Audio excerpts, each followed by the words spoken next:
Olá, meus caros, bom dia, bem-vindos aqui de volta ao nosso canal. A gente hoje vai dar continuidade, encerrar essa parte da América colonial espanhola. Na última aula a gente falou basicamente do início desse processo, das instituições políticas, uma aula mais densa, uma aula mais pesada, carregada de informações, carregada de termos, de nomes de instituições. A nossa aula de hoje a gente vai falar principalmente da questão econômica e social. Como que se dividia essa sociedade, como que economicamente essa sociedade foi organizada. Na última aula eu parei para ver com vocês quando a gente falava da questão dos cabildos, dessas unidades administrativas locais comandadas pelos crioulos, pelas elites locais. E comecei uma diferenciação social muito importante, que é o que a gente vai abrir a aula de hoje falando, entre os espanhóis nascidos na Espanha e os espanhóis nascidos na América. O local de nascimento aqui, ele acabava diferenciando os indivíduos. Aqueles indivíduos que nasciam espanhóis que nasciam na Espanha e migravam para a América, e vinham para a América, mas que eram filhos de um espanhol com uma outra espanhola, eram chamados de chapetones e compunham a elite da sociedade da América Hispânica. Então, os chapetones eram compreendidos como os colonos brancos nascidos na Espanha.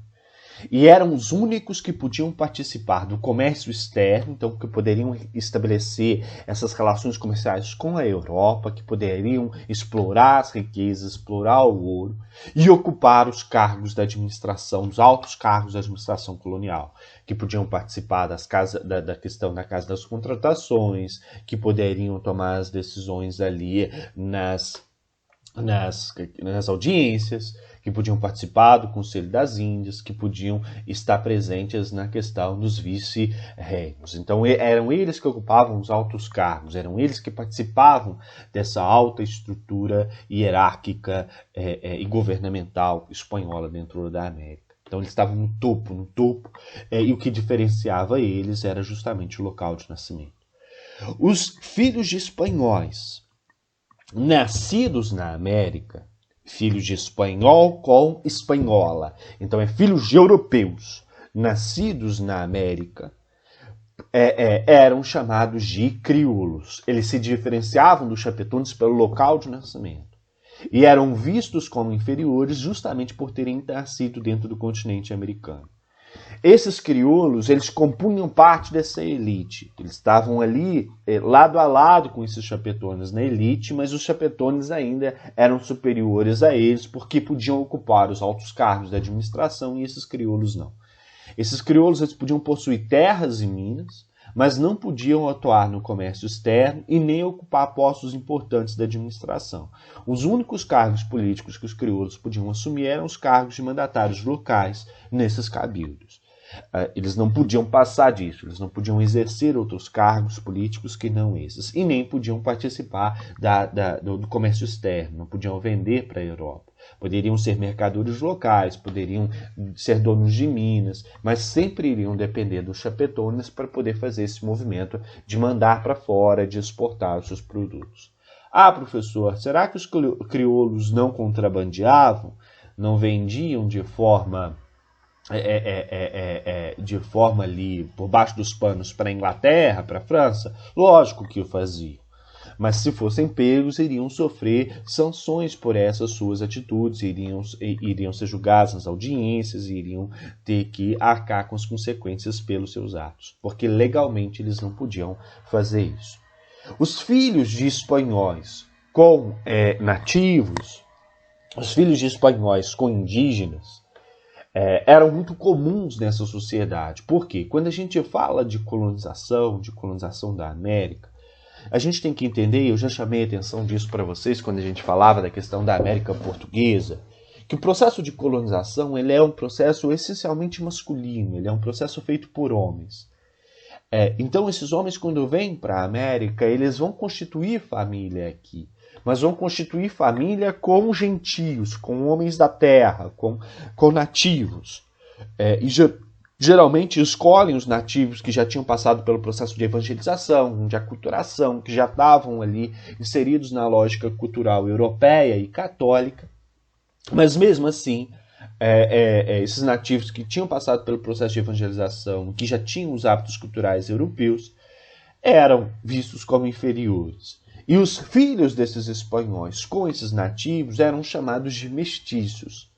Eram compreendidos como homens livres, mas em geral eram homens pobres.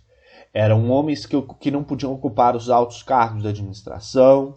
Eram homens que muitas das vezes não tinham acesso a riquezas, terras, exploração mineral, a exploração da terra. Mas sim iriam trabalhar em ocupações que eram ocupações de homens livres, mas que eram ocupações inferiores. Iriam trabalhar como capatazes, como auxiliares da administração de fazendas, como artesãos, como comerciantes locais. E pouquíssimas vezes a gente vai ter casos de mestiços que vão conseguir ascender, que vão conseguir ter uma ascendência econômica dentro dessa sociedade. Para a América Espanhola, existe uma peculiaridade que a gente não consegue perceber na América Portuguesa. Para a América Espanhola, na América Espanhola, a coroa espanhola, ela incentivou a vinda de famílias espanholas como um todo para a América.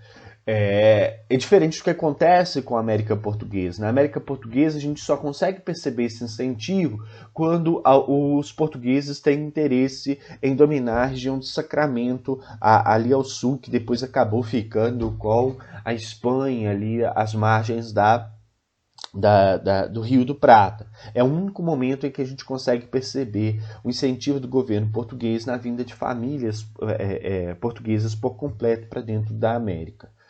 Na Espanha não. Na Espanha, desde o início do processo de colonização, há esse incentivo da migração de famílias inteiras para dentro da América, tanto que há aquela distinção que eu falei para vocês entre filhos de espanhóis nascidos na Espanha e filhos de espanhóis nascidos na América, os chapetões e os crioulos. O que dificulta, o que diminui, em parte, essa questão da formação de famílias mestiças, e que permite a inferiorização desses mestiços, que eram filhos desses espanhóis com esses nativos, o que permite não, mas o que intensifica esse processo de inferiorização. Isso quer dizer que os mestiços eram minorias? Não, porque embora o governo espanhol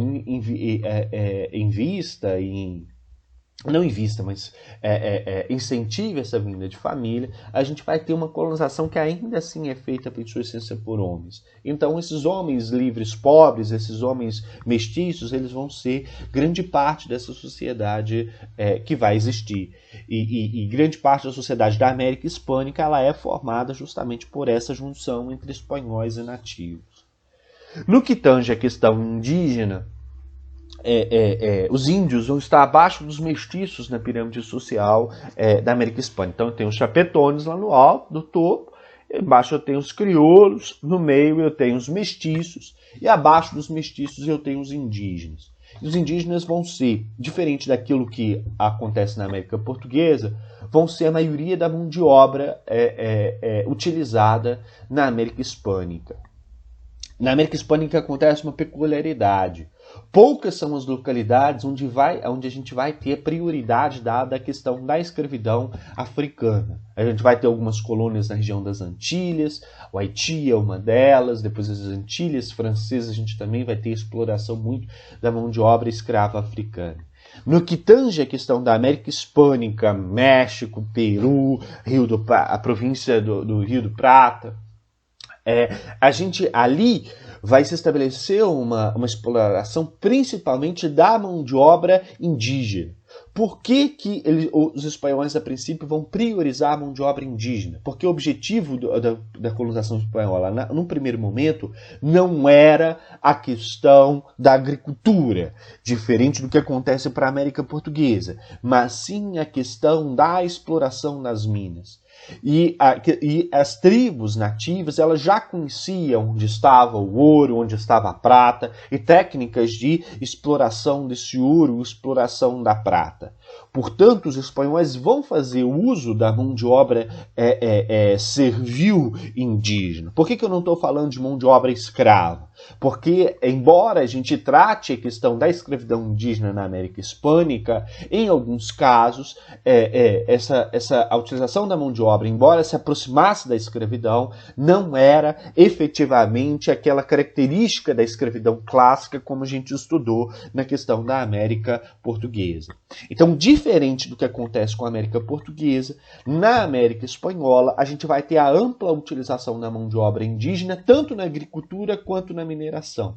E também no emprego dos serviços domésticos e na construção de obras públicas. Então, muitas das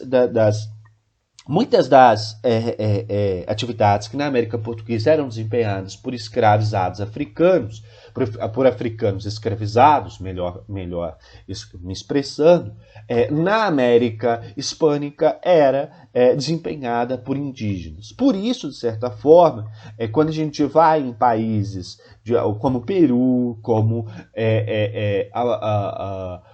Colômbia, como Bolívia, a gente tem um maior contato, uma maior percepção da questão da herança indígena na formação dessas sociedades, porque o indígena foi utilizado como mão de obra prioritária. No caso dos africanos escravizados, a gente tem simplesmente 10% da força de trabalho sendo ocupados por eles, ou seja, se 10% da força de trabalho é ocupada por africanos escravizados, os outros 90% são ocupados por indígenas e mestiços. E esses mestiços são também descendentes de indígenas. Então, 90% da força de trabalho da América Hispânica, diferente do que acontece com a América Portuguesa, é composta por pessoas de origem indígena, por nativos.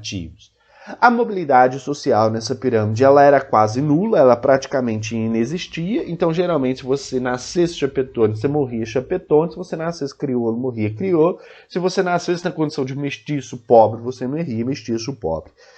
A hierarquia social ela tinha como critério, como eu disse para vocês, a pureza de sangue. Era isso que determinava e que diferenciava os indivíduos, a pureza de sangue e o local de nascimento. A coroa espanhola, eu já reafirmei isso aqui também, ela incentivava os colonizadores a se casarem na Espanha e levarem para a América toda a sua família. Mas mesmo assim, muitos homens vieram para a América solteiros, o que gerou uma grande quantidade de mestiços na coroa espanhola. E aí o crescimento desses mestiços... O crescimento do número de mestiços dentro da coroa espanhola levou os espanhóis, o governo espanhol, inclusive, a ter medo, a temer esse crescimento e a pensar uma legislação própria para tratar a questão mestiça dentro da América. Então, houve uma proibição, uma legislação que proibiu, a partir do século XVIII, esses mestiços de viverem entre os indígenas, para tentar evitar uma união entre mestiços e indígenas que pudesse resultar em uma revolução, que pudesse resultar em lutas contra o governo espanhol. E era obrigatório que esses mestiços recebessem a educação cristã, para que eles, de certa forma, se ligassem à cultura espanhola e afirmassem ainda mais esses valores cristãos, os valores católicos, que eram tão caros ao governo espanhol. Então foram medidas pensadas pelos espanhóis, pelo governo, pela coroa espanhola, para contornar o problema do crescimento do número de espanhóis, de mestiços dentro do continente americano. Para além dessa questão social, a gente começa a falar aqui agora sobre a questão do trabalho e da organização econômica dentro da América Hispânica. Como eu disse para vocês, a colonização espanhola ela vai girar não em torno da questão da produção de víveres, da produção de especiarias, como foi a questão da América Portuguesa. Isso acontece também? Acontece. A gente vai ter também fazendas de produção de açúcar, a gente vai ter também fazendas de produção de algodão, de produção de tabaco, de exportação, que vão se organizar muito em torno daquilo que a gente chama de economia de plantation, economia de plantação. Monocultura, latifúndio, escravidão, utilização da mão de obra escrava, mas aqui a gente vai ter muito mais a utilização da mão de obra servil indígena, como eu disse para vocês. Então vamos falar primeiro dessas tentativas de organização dessas fazendas, para depois a gente falar da questão da mineração. Entre o século XV e o século XVII, a produção de alimentos, a produção de víveres, para abastecer principalmente o mercado interno, para permitir que as populações e as sociedades dessas vilas tivessem acesso à alimentação, tivessem acesso à vestimenta, ficaram a cargo daquilo que os espanhóis chamavam de pueblos. Os pueblos eram espécies de vilas de nativos, comunidades indígenas, que existiam ao redor das grandes cidades, das maiores vilas, essas vilas. Vamos lá, vamos tentar pensar aqui. Você tem a vila, vamos pensar florestal, vamos tentar fazer uma lógica aqui. Você tem um centro de florestal, aquele centrozinho ali, não sei se alguns de vocês conhecem florestal. Vamos lá, para além de florestal, vamos pensar SEDAF. Eu tenho um prédio principal, PP da SEDAF, que eu sei que todos vocês conhecem. Ele seria como se fosse a vila, o centro. Ali, nessa vila, nesse centro, a gente tem a estrutura política, a organização política, os principais cargos políticos sendo ocupados. Ali eu tenho o principal comércio sendo estabelecido. Eu tenho ali as fidalguias, a elite habitando. E ao redor do prédio principal, eu tenho os diversos pavilhões. Os pavilhões que a gente tem como pavilhões de aula. O pavilhão A, o B, o C, o D. Esses pavilhões, vamos tomar eles como se fossem as áreas de mineração. As áreas que eram utilizadas para poder se explorar essas riquezas. E além disso, eu tenho ali o alojamento. O alojamento eu vou tomar ele como se fosse um desses pueblos. O alojamento era onde vou fazer uma analogia aqui, era como se fossem esses pueblos. Esses pueblos eram vilas, eram comunidades indígenas que teriam a função de produzir o alimento para abastecer essas colônias, para abastecer essas vilas maiores, para abastecer o prédio principal, para abastecer as diversas regiões que estavam em torno das áreas de mineração. Então eu tinha vários pueblos, é como se eu não tivesse só um alojamento, mas perto de cada ali pavilhão eu tivesse um pequeno alojamento que iria então produzir alimentos, produzir víveres que iriam abastecer as necessidades daqueles indivíduos que estão se dedicando ou à administração ou se dedicando à questão da exploração mineral. Esses indígenas que estavam então nesse alojamento, que estavam nesses pueblos, que a gente porcamente aqui fez uma associação com o nosso alojamento, eles produziam principalmente milho, cacau e batatas, que eram de cultivo nativo, que já estavam acostumados com esse tipo de cultivo. A partir do século XVII, a partir do momento em que a gente começa já a perceber uma queda na questão da exploração mineral, porque a exploração mineral, como a gente já viu lá para Minas Gerais, ela trabalha com a questão do minério, que acaba, que não tem como aumentar a produção, mas ele vai acabar porque é algo que você vai explorando e vai diminuindo. Então, a partir do século XVII, a gente começa a perceber já uma queda na questão da exploração mineral. Então, há um maior incentivo, maior procura por parte desses colonos para a questão da produção agrícola. E é aí que a gente vai ter aquele estilo de produção que a gente falou de plantejo. A partir do século XVII, começa a se tornar mais comum na América Hispânica a existência das haciendas, ou também conhecidas como fazendas, que tinham como princípio, no início, abastecer o mercado interno com a sua produção de alimentos, mas, com o passar do tempo, ela acabou se inserindo também nessa lógica de exportação, uma vez que essas fazendas eram governadas e pertenciam a essa elite, ou a elite crioula, ou a elite dos chapetones. E aí, essa elite queria aumentar os seus recursos, e acabou se ligando ao comércio externo, dentro daquela ideia de produzir um produto principal, o algodão, a cana-de-açúcar, exportar esse produto e, na produção, utilizar a mão de obra escrava. E aí a gente tem, então, a utilização dessas fazendas a partir do século XVII. No que tange à produção de alimentos, principalmente dentro dos pueblos, depois também as fazendas vão usar um pouco dessas estratégias indígenas, a gente tem a utilização dos chimentas, que a gente já falou o que é na última aula, que é essa estrutura de canteiros elevados, dentro de lagos e tal, uma agricultura mais irrigada.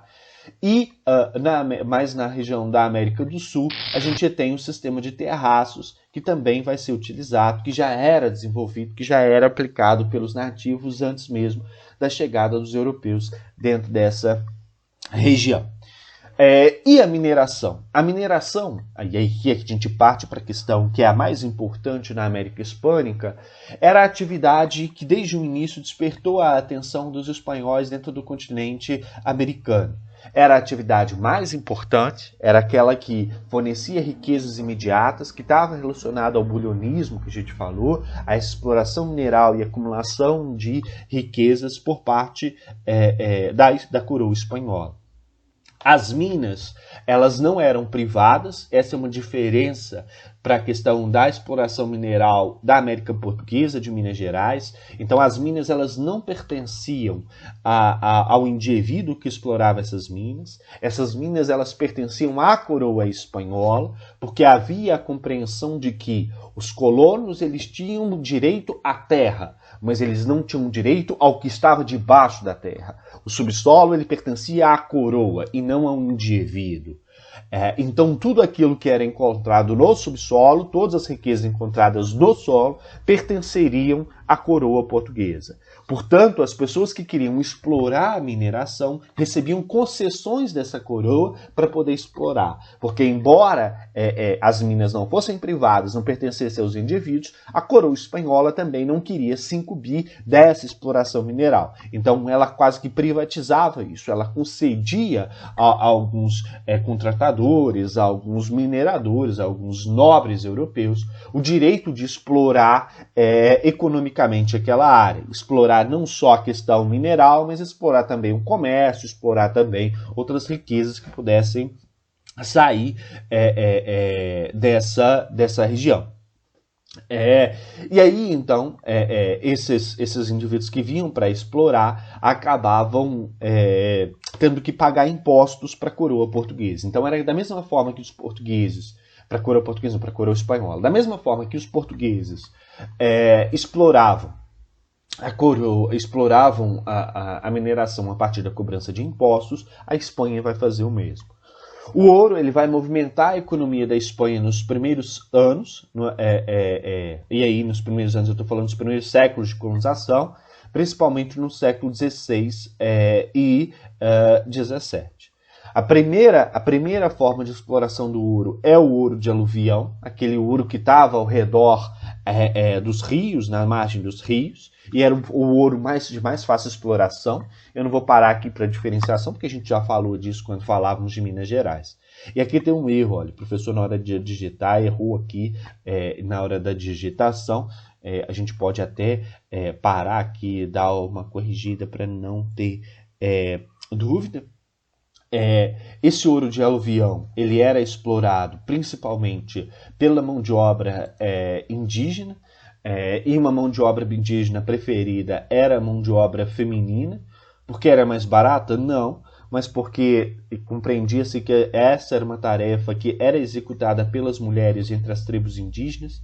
Então, se ela era uma tarefa que era executada pelas mulheres, essas mulheres já teriam a prática da exploração mineral e, portanto, eram as preferidas no emprego aí da questão da exploração do ouro de aluvião. Já a exploração do ouro das minas era mais cara e foi deixada para um segundo momento. Não é que ela foi deixada, ela foi ficando para um segundo momento quando esse ouro na margem dos rios e nos barros foi acabando. E aí, quando a gente tem o início da exploração dessas minas, há uma elitização da exploração do ouro. Por quê? Aqueles homens que não tinham uma riqueza considerável não tiveram condições de explorar os ouros das minas porque era um ouro mais caro de ser retirado. Então a gente tem aqui somente aqueles mais ricos, mais potentados, continuando esse processo de exploração. A partir do século XVII, a gente tem a questão da descoberta das jazidas de prata, principalmente da região da América do Sul, do Peru e um pouco ali próximo à região da Argentina. A gente tem a descoberta da prata também no México, mas em menor grau, em menor número do que aquilo que foi descoberto no Peru e na região da província do Rio do Prata. Então, aí, com a descoberta da prata e a queda da exploração do ouro, a extração da prata passou a ser o principal objetivo desses colonizadores e a colonização ela passou então a se movimentar em torno dessa questão. Dessa questão da exploração da prata, mas não é que o ouro deixou de ser explorado, é porque ele estava entrando em escassez, estava diminuindo, estava se tornando ainda mais raro, então a prata acabou sendo mais explorada. Esse slide eu já falei para vocês de certa forma lá atrás, todas as minas elas pertencem ao rei, esse rei então concede aos mineradores o direito à exploração daquele território, o direito ele era hereditário, ou seja, ele passava de pai para filho, e o governo português, o governo espanhol então cobrava o quinto real. Preferia-se aqui a questão da utilização do trabalho indígena, principalmente das mulheres, porque compreendia-se que era um trabalho que já era executado, então os indígenas conheciam essas minas, conheciam as formas de exploração desse ouro, principalmente o ouro de aluvião, então seria empregar uma mão de obra mais técnica, no sentido daquele que já conhecia esse território. A princípio, os mineradores eram de origens sociais diversas, tinham mestiços, tinham crioulos, tinham chapetones, mas com o tempo foi ficando concentrado nas mãos das pessoas mais ricas, porque o ouro mais fácil de ser explorado foi se esgotando, foi acabando logo nos primeiros anos de exploração. Quais são as consequências da exploração desse ouro por parte dos espanhóis? Primeiro, ela impulsionou a instalação dos núcleos urbanos, o desenvolvimento de cidades. E na América Hispânica a gente tem o desenvolvimento de cidades associado também a uma ideia de urbanização, a ideia daquilo que o Sérgio Buarque de Holanda chamou da ideia do ladrilhador, daquele que vai instalar uma cidade, você tem uma igreja, você tem uma praça central, você pensa como essa cidade vai crescer. Então você tem de fato alguns núcleos urbanos que vão ser pensados, que vão ser projetados, que vão ser imaginados. E diferente do que acontece na América Portuguesa, na América Hispânica, há a criação de universidades desde cedo. A primeira universidade, a Universidade do México, ela surge já por volta de 1560. Então, desde cedo se abrem esses núcleos urbanos pela própria lógica da exploração espanhola. E aí, se a gente pensar, quando a gente estudou a questão do Brasil, eu falei para vocês, olha, a colonização de Minas ela é diferente da colonização do Nordeste, porque aqui a gente tem núcleos urbanos, aqui a gente tem uma sociedade mais urbanizada, que está relacionada à questão da extração do ouro, à questão da circulação de comércio. É uma lógica muito parecida com aquela que a gente vai ter para dentro da América Hispânica. Também, em função da questão da exploração do ouro, vão surgir esses núcleos urbanos, vai ter essa questão do surgimento das cidades pensadas a princípio, onde vai estabelecer esse poder, essa sociedade, essa alta hierarquia dessa sociedade. A gente já tem essa abertura das universidades, e isso é um ponto importante que lá na frente eu vou chamar a atenção. Essas universidades elas vão formar elites locais, com características locais, com uma forma de pensar muito própria. E isso é muito importante. A primeira universidade do Brasil, algumas pessoas falam que está localizada lá no século XVI, lá no século XVII, XVIII, com a questão da abertura de um curso de teologia no Sul, mas a maior parte dos historiadores atribui a criação das primeiras universidades voltadas para a formação de leigos, para a formação de médicos, advogados, pessoas que estavam ligadas a esse mundo mais civil e menos religioso, a partir do século XIX, com a criação da Faculdade de Medicina na Bahia, em 1830, e depois com a Faculdade de Direito no Rio de Janeiro. Então, são quase 300 anos de extinção. Aí a gente pode entender que a elite espanhola muitas vezes era formada dentro da América Hispânica. A elite da América Hispânica era formada dentro da América Hispânica. Já a elite da América Portuguesa não, era formada na Europa, trazia para dentro daqui suas ideias, uma experiência vivenciada dentro da Europa, o que dificulta, inclusive, o surgimento de identidades locais dentro da América Portuguesa. Mas isso a gente vai falar quando falar principalmente do processo de independência da América Hispânica e da América Portuguesa. Além da questão da instalação dos núcleos urbanos, a gente tem como consequência da questão da mineração dentro da América a abertura de estradas, de ruas, de vias para poder ligar as diversas áreas mineradoras e, além disso, para poder ligar as áreas mineradoras a regiões de abastecimento, a portos, que permitissem a circulação de mercadorias, tanto a chegada de alimento, de artesanato, de produtos manufaturados, quanto a saída do ouro e da prata de dentro dessas regiões.